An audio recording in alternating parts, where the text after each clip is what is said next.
வாக்கா விளையாட போலாம். டேய் உங்க அக்கானால வர முடியாதுடா, அவளுக்கு உடம்பு சரியில்லை. உடம்பு சரியில்லையா? ஐ ஜாலி, உன் தொல்லை கொஞ்ச நாளைக்கு இருக்காது. டேய் வாடா சாப்பிடுக்காரு. மா என்ன கஞ்சி வச்சிருக்கீங்க? சாப்பாடு எதுவும் வைக்கலையா? அக்காவுக்கு உடம்பு சரியில்லடா, எல்லாத்துக்கும் கஞ்சி தான். இந்த கஞ்சிய அவளையே குடிச்சுக்க சொல்லுங்க, நான் வெளியே சாப்பிட்டுக்கிறேன்.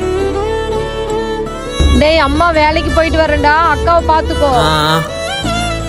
டேய் வால்யூம் கம்மி பண்றா, நான் கொஞ்ச நேரம் தூங்கிக்கிறேன். அதெல்லாம் முடியாது, உனக்கு தேவைன்னா போய் பெட்ரூம்ல போய் படுப்போ.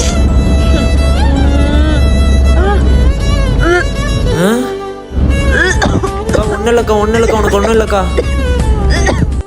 அக்கா உனக்கு என்ன வேணுமோ கேளு, தம்பி நான் உன் பக்கத்துல தான் இருக்கேன். அக்கா குடுக்கா. போடா. ஏ நான் ஜெயிச்சிட்டேன். ஏய் வராத வேணாம். ஏய் வேணாம். டேய் நீ ஏன்டா அழுகுற? காய்ச்சல் சீக்கிரம் சரியாயிரணும்.